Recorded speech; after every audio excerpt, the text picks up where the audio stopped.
आज सत्य साहस की जीत हुई है। ये केवल राहुल गांधी जी की जीत नहीं है, लोकतंत्र की जीत है, संविधान की जीत है और आम जनमानस की जीत है। हम आशा करते हैं अब कि भाजपा अपने एक विशेष विभाग जो है, जो कई खेल खेलता है, चालबाजी के और अन्य खेल, उस विभाग पे ताला लगाएगी। वो जो चीज़ें करते हैं जिससे विपक्ष के नेताओं को अनर्गल रूप से निशाना बनाया जाता है, उसको अब कुछ हद तक कम से कम थामेगी, अगर पूरी तरह से रोकती नहीं भी है तो। हम अब संसद में उत्सुकता से जनता से जुड़े मुद्दों पर श्री राहुल गांधी को और श्री राहुल गांधी की बुलंद आवाज़ सुनने के लिए तैयार हैं, उत्सुक हैं और मोदी सरकार को बुनियादी मुद्दों पे जवाबदेही बनाना, ये आप फिर से देखेंगे संसद के अंदर। संसद के बाहर तो ये प्रक्रिया चली रही थी। तो जैसा कि लोग कह रहे हैं, फिर से चलेगी सवालों की आंधी जब संसद में लौटेंगे Rahul Gandhi. Friends, I am going to use words of studied moderation when I come to the actual issues. And since I have argued this matter, I am going to really summarize the 6, 7, 8 major issues on the merits for you without really expressing any opinion. But before that, I have to say what I have said partly in Hindi, that this entire country has heard, seen Rahul Gandhi in action, in and outside of Parliament. His actions, his speech, his thought process, his initiatives, his abhiyans are all ultimately animated by his thinking, Daro Mat. Daro Mat. He has demonstrated time and again the courage of his convictions. He has equally reposed faith in the rule of law. It took some time. From 2019, the complainant himself delayed the matter and suddenly accelerated the proceedings to result in the conviction. And since then, Shri Rahul Gandhi has shown exemplary courage, restraint, and a great faith in the judicial process. He went through every forum with unwavering faith. He did not leapfrog from the trial court to the High Court. He did not leapfrog from the First Appellate Court to the Supreme Court. And I think his faith in the system, in the judicial process, is seen for you today. Our fight, Rahul Gandhi ji's fight, has also demonstrated the integrity and the importance of that integrity in our institutions.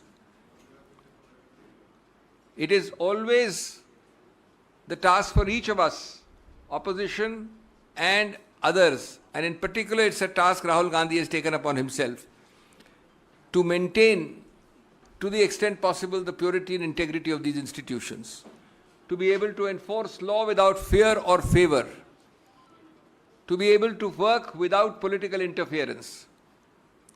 This entire incident has demonstrated the vital importance of an opposition which will not be backing down. That has been Rahul Gandhi's calling card: don't back down.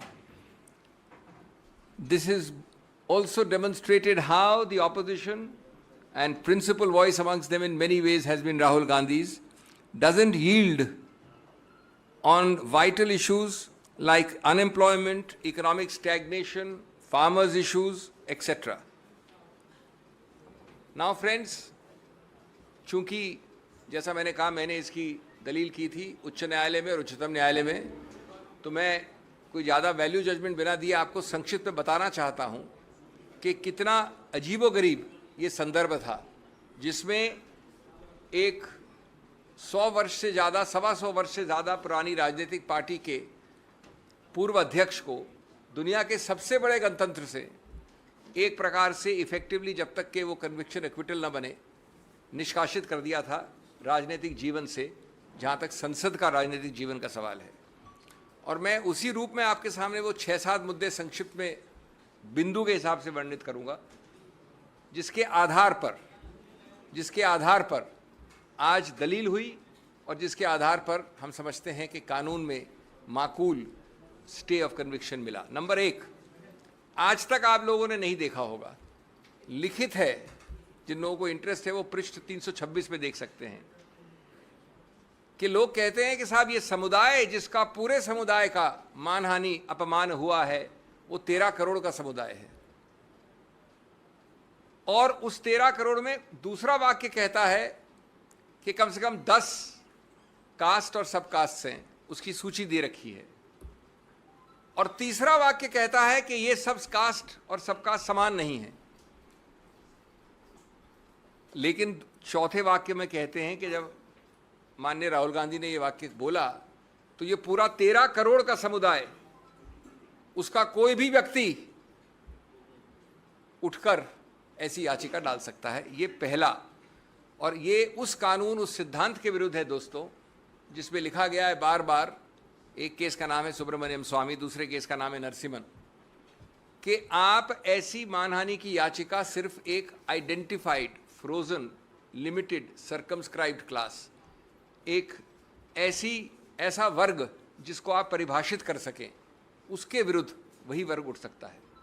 That is, हमने पहला मुद्दा उठाया। दूसरा मुद्दा, माननीय उच्च न्यायालय ने एक बड़ा अजीबोगरीब वाक्य दिया है, पूरा एक पैराग्राफ इसके ऊपर लिखा है, जो ये दोनों चीज़ें आज तक नहीं हुई, 13 करोड़ वाली भी और जो अब मैं बोलने जा रहा हूँ। कहा है कि भाई ये मॉरल टर्पिट्यूड भी है, अत्यंत गंभीर है, अत्यंत भर्त्सना योग्य ऑफेंस है। तो मैंने विनम्रता से कहा उच्चतम न्यायालय को कि माननीय न्यायाधीश साहब, आज तक हमने ये नहीं सुना कि जिस ऑफेंस का सबसे ज़्यादा मैक्सिमम पनिशमेंट 2 वर्ष हो, उसको मॉरल टर्पिट्यूड भी कह दो और गंभीर भी कह दो और भर्त्सना योग्य भी कह दो। फिर हमने बताया कि इस पूरे आईपीसी में, जिसमें कि सैकड़ों ऑफेंसेस हैं, उनमें 22 ऐसे प्रावधान हैं, जिसमें सिर्फ 22 जिसमें सिंपल इम्प्रिजनमेंट है। उन 22 में से एक है ये प्रावधान मानहानि वाला। तो विधायिका ने तो कभी समझा नहीं इसको इतना गंभीर। आप जो याचक हैं, कंप्लेनेंट हैं, उन्होंने बहुत ज़्यादा गंभीर बोल दिया और उसके ऊपर उच्च न्यायालय ने लिख दिया। तीसरा, ये बेलेबल है। बेलेबल का मतलब ये नहीं होता कि बेल मिल जाए, कि बेल मतलब होता है कि बिना कोर्ट जाए आपको पुलिस बेल दे सकती है। ये सिर्फ कम जघन्य अपराधों के लिए ऐसा प्रावधान होता है। नंबर 4, नॉन कॉग्निजेबल है। जैसा आप जानते हैं कि थोड़ा भी ज़्यादा अगर गंभीर या जघन्य अपराध है तो पुलिस अफसर बिना वारंट के आपको गिरफ्तार कर सकता है। नॉन कॉग्निजेबल मतलब होता है वो अपराध जो कम जघन्य हैं, कम गंभीर हैं, उसमें आपको वारंट चाहिए, आप जाके किसी को पकड़ नहीं सकते। और उसके ऊपर कंपाउंडेबल 2 तरह के होते हैं। एक होता है कि अगर हमारा झगड़ा हुआ तो हमने प्राइवेटली कंपाउंड कर लिया, 2 निजी रूप से इंडिविजुअल ने, स्टेट नहीं आता उसमें कहीं। दूसरा होता है कि आपको स्टेट की अनुमति चाहिए, स्टेट वाले ज़्यादा जघन्य, ज़्यादा गंभीर अपराध होते हैं। तो ये अपराध कंपाउंडेबल है 2 निजी व्यक्ति विशेष के बीच में। तो हमने पूछा कि आज तक कभी नहीं हुआ कि आपने जघन्य भी बोल दिया, भर्त्सना योग्य भी बोल दिया और गंभीर भी बोल दिया, एक ऐसी चीज़ के बारे में जो बेलेबल है, नॉन कॉग्निजेबल है, कंपाउंडेबल है, 2 वर्ष का है, सिंपल इम्प्रिजनमेंट है। तीसरा, 13 करोड़ का समुदाय मानहानि कोई एक व्यक्ति कर सकता है। ये कानून उच्च न्यायालय ने बताया आपको, हमको सिखाया है नया। कोई अमुक व्यक्ति, केरला से कश्मीर, असम से गुजरात, लेकिन साथ साथ ये पूछा आपने, हमारी चार्ट में 13 ऐसे केसेस हैं। ऐसा कैसे हुआ भैया कि सभी के सभी 13 केसेस उस 13 करोड़ के समुदाय में से जो 13 केसेस फाइल हुए, सभी भाजपा के कार्यकर्ताओं ने किए?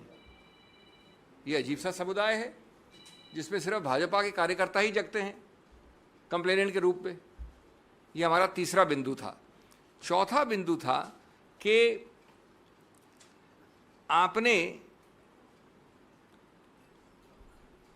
ये नहीं देखा कि अपने निर्णय में एक नया ऑफेंस डाल दिया है जो याचक ने भी नहीं कहा था।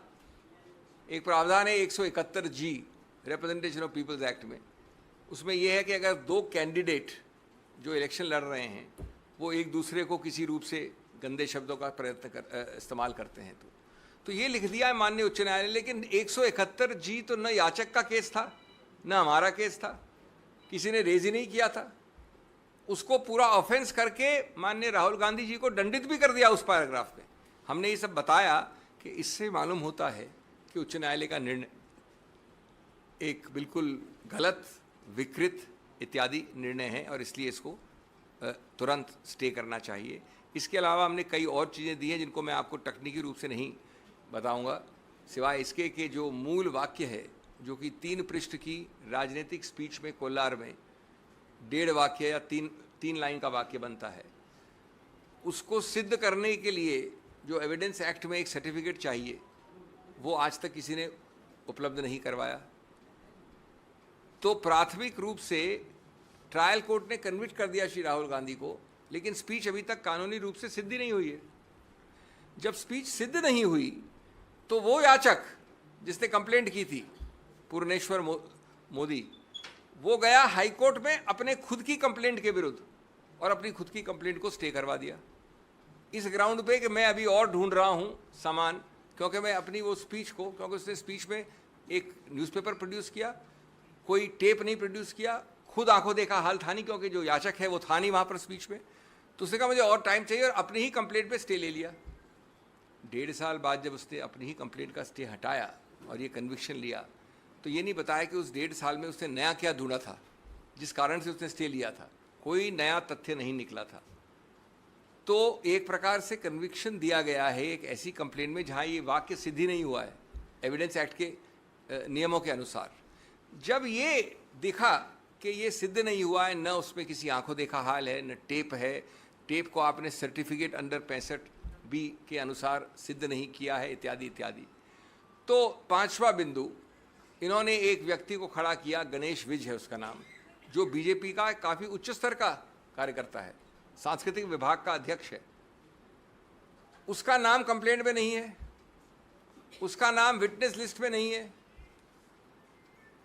वो कभी आगे आया नहीं। 1.25 साल कंप्लेंट के बाद, 1.25 साल होता है 1 महीना, 1 साल 9 महीना, उन्होंने इसको खड़ा कर दिया बीजेपी कार्यकर्ता को कि मैं वहाँ था खड़ा हुआ, मेरी आंखों देखी हाल है, मैंने स्पीच सुनी थी। तो जिसको हम कहते हैं अंग्रेजी में वर्थलेस विटनेस, उस विटनेस का कोई भी आप उसके ऊपर आप आधार नहीं कर सकते, आधारित नहीं कर सकते अपने कन्विक्शन को। इसके अलावा कई और मुद्दे हैं। एक मुद्दा जो पूरी तरह से देखा भी नहीं उच्च न्यायालय ने कि आप कब तक जो जनता जन समुदाय है वायनाड का, उनको वंचित रखेंगे एक चुनावित व्यक्ति द्वारा।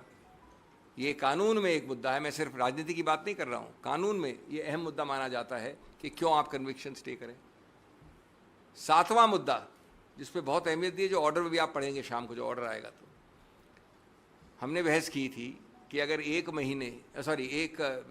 महीने, 1 साल 11 महीने और 29 दिन का दंड होता तो पर्याप्त नहीं होता इस डिस्क्वालिफिकेशन के लिए।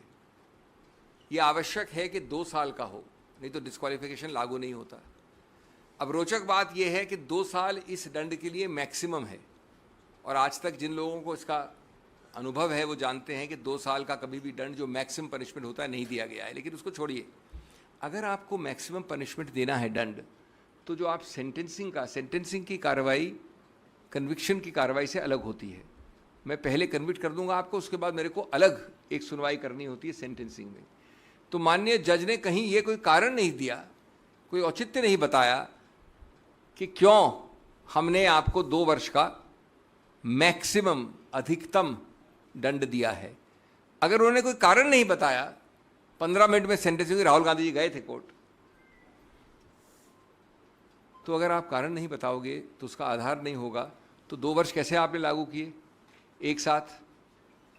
8वां, उन्होंने कहा कि ये तो हैबिचुअल ऑफेंडर हैं। हमने चार्ट दिखाई, 13 केसेस में 1 में भी कन्विक्ट नहीं हुए राहुल गांधी जी, 1 में भी। सबके सब 13 केसेस बीजेपी कार्यकर्ताओं द्वारा हैं। मैं आपको एक केस कार्यकर्ता द्वारा फाइल करके मैं कह दूंगा कन्विक्ट हो आप। एक 14वां केस है जिस पे कन्विक्ट नहीं हुए, राफेल का कंटेम्प्ट है, जहां मैं पेश हुआ था, वहां पर अपॉलॉजी मान्य है, वहां भी कन्विक्ट नहीं हुए। और वो राफेल वाला वक्तव्य 14 नवंबर 2019 का है। ये वक्तव्य जो कोलार में हुआ वो 14 अप्रैल 2019 का, 8 महीने पहले का है। तो आप कोलार के लिए कन्विक्ट नहीं कर सकते एक ऐसे वाक्य के आधार पे जो 8 महीने बाद हुआ। इस प्रकार के मैं आपको कई और मुद्दे दे सकता हूं। इसका मूल उद्देश्य क्या है? मूल उद्देश्य है ये बताना कि ये कन्विक्शन हमारा पूरा विश्वास और आशा है, हमारा हौसला है कि निकट भविष्य में ये कन्विक्शन एक्विटल में बदल जाएगा। अपील इसकी चल रही है, कन्विक्शन की बात कर रहा हूँ। तब तक, जब तक ये चलती है, तब तक आप किसी व्यक्ति को डिस्क्वालिफिकेशन के आधार पर निष्कासित कैसे रख सकते हो, उनका स्थान रिक्त कैसे रख सकते हो, उनको जितने लोगों ने, आप जानते कितने लाख लोगों ने उनको चुनावित किया, उनको आप वंचित कैसे रख सकते हो इस पद से। और इसलिए बैलेंस ऑफ कन्वीनियंस चाहती है कि ऐसे केस में आपको स्टे करना चाहिए। हमारी दलील मान के उन्होंने स्टे किया। अब अंतिम बात हिंदी में, अगर ज़रूरत होगी तो मैं संक्षेप में अंग्रेजी में बोल सकता हूँ। उसमें ऑर्डर जो शाम को आएगा उसमें उन्होंने 2 लाइन जरूर कही हैं कि अगर श्री राहुल गांधी को जो उच्चतम न्यायालय का आदेश है उसका आभास होता तो शायद वो और रिस्ट्रेंट रखते। इसमें मैं आपको 2-3 चीज़ें विनम्रता से कहना चाहूँगा। आप मूल मुद्दे की बात करिए जो कन्विक्शन स्टे है, उस पर आप बात नहीं करना चाहते हो, इसलिए आप ये 2 वाक्य को ऐसे पढ़ रहे हो जैसे कि उच्चतम न्यायालय ने कुछ कहा है। मूल मुद्दा है कि आपने स्टे करना है कि नहीं कन्विक्शन को, और वो स्टे हो गया है। दूसरा जो ये जिक्र है इसका, उसमें ये लिखा है कि अगर ये राफेल वाला ऑर्डर पहले आया होता, ये तो हम दोनों की बात मानी हुई बात है कि राफेल का ऑर्डर 8 महीने बाद आया था, तो इसलिए उसका कोई लागू होने का सवाल नहीं उठता। बार बार निचले कोर्ट्स में भी ये प्रयत्न किया गया, सीधे या परोक्ष रूप से, कि श्री राहुल गांधी माफ़ी मांगे। आज की बात नहीं कर रहा हूँ मैं, निचले कोर्ट्स की बात कर रहा हूँ। क्यों?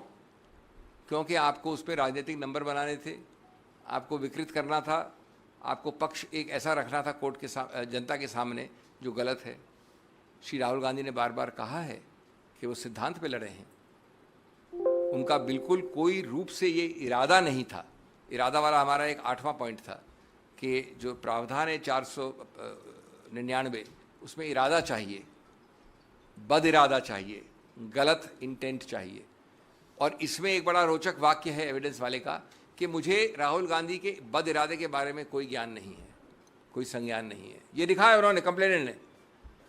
तो हमने ये कहा कि जब ये है सिचुएशन तो आपको किसी रूप से ये कन्विक्शन स्टैंड नहीं होना चाहिए। हमारी दलील मानी गई, पूरी तरह से बहस दूसरी तरफ से भी हुई थी, इसलिए ये बहुत ही संतुलित ऑर्डर है। जैसा मैंने कहा, ये विजय है लोकतंत्र गणतंत्र की, लोगों की, सिद्धांतों की, संविधान की और कानून की। बहुत बहुत धन्यवाद।